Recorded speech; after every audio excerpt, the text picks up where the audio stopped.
Hello दोस्तों, नमस्कार। किसी चैनल में मैं आप सभी लोगों का दिल से बहुत बहुत स्वागत करता हूं। सो दोस्तों, इस वीडियो में बात होने वाली केवल एक ही कंपनी के बारे में और उसके क्वार्टर टू के रिजल्ट हम लोग को देखने को मिल चुके हैं। नंबर की बात करें तो मार्केट क्लोज हो जाने के बाद नंबर देखने को मिल चुके हैं। कंपनी अगर देखा गया तो काफ़ी रेप्यूटेड कंपनी है, बहुत सारे अलग अलग पैरामीटर्स देखने को मिल जाते हैं। मतलब अपने ही सेगमेंट में नंबर वन पोजीशन पे काम करती है। ठीक है, लिस्टेड स्पेस में आप कह सकते हैं यूजुअली मोनोपोली टाइप का भी बिजनेस देखने को मिल जाता है। मतलब जिस प्रकार से कंपनी आगे एग्रेसिवली चलते हुए देखने को मिल रही है, आप ज़रूर यहाँ पे कह सकते हो। ठीक है, उसी के साथ साथ अगर हम लोग यहाँ पे बात करें तो कंपनी निफ्टी 50 वाली भी कंपनी है। ठीक है, उसी के साथ साथ बहुत बड़े रेप्यूटेड ग्रुप से भी ये बिलोंग करती है। एंड उसी के साथ साथ अगर देखा गया तो मतलब कंपनी का इतिहास भी बहुत ही ज़बरदस्त है। शेयर मार्केट की अगर हम लोग बात करें, बड़े इन्वेस्टर की अगर हम बात करें, उनको एक जो पहचान मिली है वो इसी कंपनी से यहाँ पे मिली है। सो उसी कंपनी के डिटेल में नंबर जानने की कोशिश करेंगे। स्टार्ट करते हैं सबसे पहले, भाई नाम क्या है कंपनी का, जिनको बहुत जल्दबाजी होती है। हम बात करने वाली है टाइटन कंपनी के बारे में। यस, तो उनके लिए तो वीडियो तो भाई खत्म हो गया। बाकी लोगों के लिए जो डिटेल में स्टडी करना चाहते हैं, भाई लंबी अवधि के इन्वेस्टर होते हैं, तो चलिए आ जाते हैं कंपनी के नंबर को थोड़ा डिटेल में जानने की कोशिश करते हैं। प्लस उसी के साथ साथ आपके कुछ डाउट्स भी हैं, मैं देखता हूँ बैलेंस शीट से रिलेटेड, कर्जे को लेकर उसको भी कवर करने की कोशिश करेंगे। तो चलिए पहले तो पढ़ लेते कि कंपनी के नंबर कैसे रहे। तो 969 मतलब जून सितंबर जून का ये सीक्वेंस है। रुपीज़ की बात करें तो करोड़ में ही फिगर देखने को मिल रहे हैं। ठीक है भाई, सो स्टार्ट करते हैं सबसे पहले कि कंपनी का टोटल इनकम कितना है। देखिए अदर इनकम तो हर जगह पे आप लोगों को कुछ ना कुछ तो देखने को यहाँ पे मिल ही जाता है। ठीक है, मेक श्योर कीजिएगा अगर वो हर क्वार्टर में अगर एवरेज सेम ही चल रहा है तो फिर इतना कुछ ज़्यादा दिक्कत की बात है नहीं। मतलब बोलते हैं ना, किधर अगर 1000 है, किधर अगर 1200 है, ठीक है, या फिर किधर 900 है, 1000 के रेंज में है ना, मतलब उसी के आसपास है तो चल जाता है। ऐसा नहीं होना चाहिए कि एक जगह पे भाई देखा गया तो 900 है, एक जगह पे 700 है, चलो ठीक है, और एक जगह पे फिर सीधा 2500 ही हो गया करके, डबल ट्रिपल ही हो गया, देन इट मेक्स, मतलब बोलते हैं ना कि पूरे नंबर का मतलब वो काय पलट कर सकता है। तो आपको वो अलग से आप लोगों को थोड़ा सा स्टडी करना पड़ता है। सो अगर हम लोग बात करें तो अदर इनकम पकड़ कर भी कोई ज़्यादा दिक्कत की बात नहीं है। टोटल इनकम की बात करें टाइटन की तो कितना है, मैं जूम ही कर लेता हूँ तो आपको इजीली नजर आएगा। यह है इस वक्त का कंपनी का टोटल इनकम 14,656 करोड़। 3 महीने पहले था 13,386 करोड़, और एक साल पहले सेम क्वार्टर में था लगभग 12,500 करोड़। तो ईयरली अगर हम लोग देखें तो अच्छी बात है, 12.5 का 14.5 हो गया, 13,300 का 14.5 हो गया। मतलब इनकम कंपनी का काफ़ी अच्छा है। ठीक है, तो टॉप लाइन कंपनी की अच्छी होनी चाहिए। जब आपका टॉप लाइन अच्छा होता है तो आपकी उम्मीद बहुत बढ़ जाती है कि आपका बॉटम लाइन भी अच्छा हो जाएगा। यहीं पे अगर बैंड बज गई भाई तो बॉटम लाइन की भी बैंड बजने के चांसेस काफ़ी बढ़ जाते हैं। ठीक है, फिर उसके बाद आप देख सकते हो इतने सारे दुनिया भर के खर्चे करने पड़ते हैं, एडजस्टमेंट करने पड़ते हैं। एंड टोटल इतना कमाने के लिए कितना खर्चा किया है इस वक्त, 13,700 करोड़। 3 महीने पहले था 12,500 करोड़ अप्रॉक्सीमेटली, साल भर पहले था 11,500 करोड़। तो इनकम से खर्चा हटा देंगे, क्या मिलता है भाई, प्रॉफिट मिलेगा या फिर लॉस मिलेगा।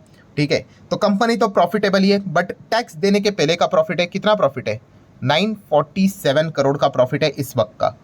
3 महीने पहले था 973 करोड़ का, और एक साल पहले ये तो 4 डिजिट में था 1250 करोड़ का। सो अभी आप यहाँ पे देख सकते हो 1250 करोड़ का प्रॉफिट घटकर 950 के करीब आ गया, और 3 महीने पहले 973 करोड़ का प्रॉफिट घटकर 950 के करीब देखने को मिल चुका है टैक्स देने के पहले का प्रॉफिट। तो हम कह सकते हैं ईयरली क्वार्टरली गिरावट देखने को यहाँ पे मिल रही है। ठीक है, ये तो हो गया एनपीबीटी। उसके बाद भी बहुत सारे एडजस्टमेंट रहेंगे, टैक्स भी सरकार को यहाँ पे देना पड़ेगा। आप देख सकते हो करंट टैक्स यहाँ पे रहेगा, एंड फाइनली आपको मिल जाएगा यहाँ पे प्रॉफिट फॉर द पीरियड और द ईयर, या फिर आप चाहो तो इसको नेट प्रॉफिट आफ्टर टैक्स भी बोलोगे तो भी गलत नहीं रहेगा। तो रोमन नंबर 9 की अगर हम लोग बात करें फाइनल प्रॉफिट कितना है कंपनी का, सो वो प्रॉफिट है दोस्तों 704 करोड़। ठीक है, इस वक्त का 3 महीने पहले था 715 करोड़, और एक साल पहले था 916 करोड़। तो 916 करोड़ 700 हो गया तो कम हो गया, 715 करोड़ 704 हो गया तो ये भी कम हो गया। मतलब क्या है, मतलब यही है कि quarterly, quarter on quarter as well as year on year, दोनों में कंपनी का एनपीबीटी बोले, एनपीएटी बोले, दोनों में हम लोग को गिरावट देखने को मिल चुकी है। देन अगर हम लोग बात करें, देखो अगर आपका एनपीएटी अगर इस प्रकार से गिरेगा तो ईपीएस भी वैसे ही रहेगा। क्यों, ये मैं बार बार बोल चुका, बिकॉज ईपीएस का फॉर्मूला क्या है, nothing but NPAT he numerator में देखने को मिल जाता है, divide by number of equity shares.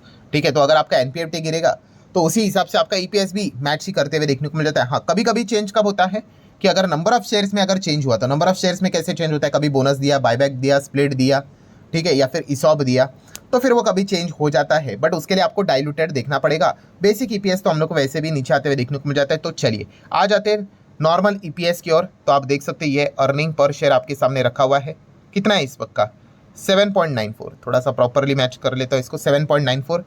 3 महीने पहले था 8.06, साल भर पहले सेम क्वार्टर में था 10.25 का ईपीएस। सो 10.25 रुपये का ईपीएस कितना हो गया 7.94।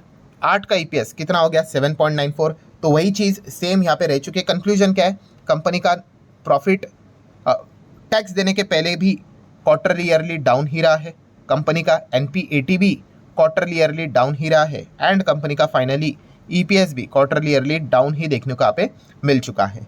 ठीक है, तो ये परफॉर्मेंस टाइटन जैसी बड़ी कंपनी ने फिलहाल तो यहाँ पे दिखाया है। ठीक है, देन अगर हम लोग यहाँ पे बात करें, थोड़ा सा नीचे जाने की कोशिश यहाँ पे कर लेते हैं, क्या और डिटेल्स हम लोग को मिलेंगे या पढ़ने के लिए कि नहीं।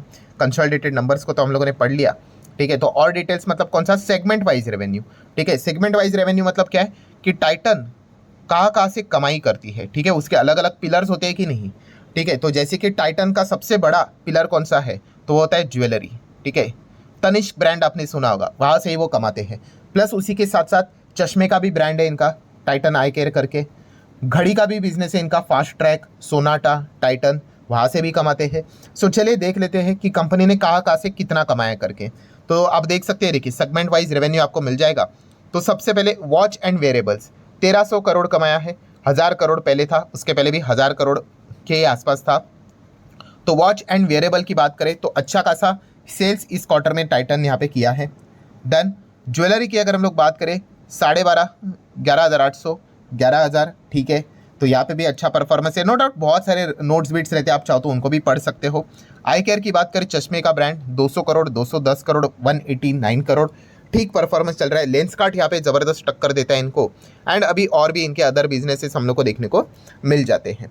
सो कुल मिला के अगर हम लोग बात करें टाइटन का परफॉर्मेंस कैसे रहा है, क्वार्टरली ईयरली डाउन हम लोग को देखने को यहाँ पे मिल चुका है। देन अगर हम बात करें तो एक और चीज़ होती है, कौन सी, एस्टिमेशन नंबर, एस्टिमेटेड नंबर, कि भाई एवरेज एस्टिमेशन कितना था।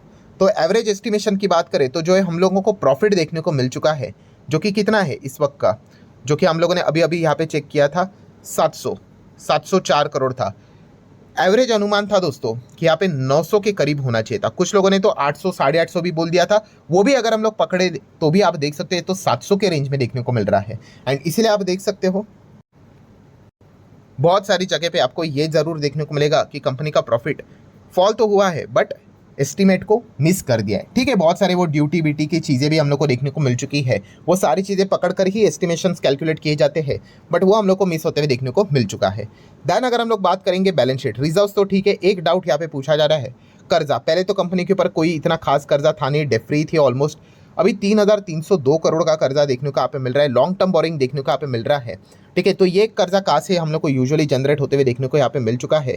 ठीक है, तो आप सब लोगों को यहाँ पे पता ही है कि रिसेंटली कंपनी ने कैरेटलेन करके जो कंपनी थी उसको यहाँ पे खरीद लिया था। ठीक है, एंड इसी से रिलेटेड हम लोग को एक कर्जा भी देखने को यहाँ पे मिल चुका है, लॉन्ग टर्म डेप्ट 3,000 करोड़ का। तो इसके लिए उन्होंने क्या कर दिया, टाइटन ने उनको इशू किया है नॉन कन्वर्टेबल डिबेंचर, एनसीडीज। ठीक है, नॉन कन्वर्टेबल मतलब टाइम होने तक उनको यहाँ पे पैसा मिल जाएगा पूरी तरीके से, बट वो इक्विटी में तब्दील नहीं होंगे। उनका टर्म देख सकते हो 18 से 24 महीना है, मतलब 12 महीने से ज़्यादा है। 12 महीने से ज़्यादा मतलब वो लॉन्ग टर्म में चीज़ें यहाँ पे आ जाती हैं। सो डेफिनेटली हम कह सकते हैं अगर तब तक टाइटन कोई भी नया कर्जा नहीं ले तो 12 महीने के बाद आप यहाँ पे देख सकते हो धीमे धीमे करके जैसे इसका रीपेमेंट यहाँ पे हो जाएगा, वो कर्जा हम लोग को हटते हुए देखने को यहाँ पे मिल जाएगा। तो ये कैरेटलेन ट्रेडिंग प्राइवेट लिमिटेड, ये कंपनी जो थी, पहले कुछ स्टेक उन्होंने खरीदा था, बाद में पूरा ही स्टेक उन्होंने यहाँ पे खरीद लिया। इसके लिए 3,000 करोड़ का हम लोग का लॉन्ग टर्म डेट फिलहाल तो देखने को मिल रहा है। मैं इसके पहले भी आपको सिखा चुका हूँ, कर्जा होना कोई पाप नहीं होता है, कर्जे को सही तरीके से इस्तेमाल करना आपको यहाँ पे आना चाहिए। हाँ, प्रॉब्लम कब होती है, जब आपका कर्जा लगातार बढ़ रहा है और कंपनी लगातार घाटा कर रही है। ठीक है, याद है वो आपको डेंजर वाला साइन बन जाता है। कैसे डेंजर में, कैसे ऐसे एक्स होता है कि नहीं, कि लोन आपका बढ़ रहा है और लगातार आपका प्रॉफिट नीचे जा रहा है, ये इंडिकेट करता है कि भाई आप लोन कैसे चुका पाओगे करके। एंड देन कंपनी काफ़ी टफ सिचुएशन में वहाँ पे आ जाती है। बाकी अगर हम लोग बात करें तो एक टाटा ग्रुप की कंपनी है, 3 लाख करोड़ का मार्केट कैप है, अपने ही सेगमेंट में नंबर 1 पोजीशन पे। नो डाउट बहुत सारे इनके बिजनेसेस है, बट मेजर जो इनकी रोजी रोटी चलती है वो ज्वेलरी सेगमेंट में आती है, इसीलिए इसको ज्वेलरी में ही कंसिडर यहाँ पे किया जाता है। कोई इसके आसपास भी नहीं है। 3 लाख करोड़। सेकंड नंबर कल्याण ज्वेलर है, 67,000 करोड़ का मार्केट कैप है। And share holding pattern Tata group है भाई, तो वैसे भी आपको कोई ज़्यादा चिंता की बात है नहीं।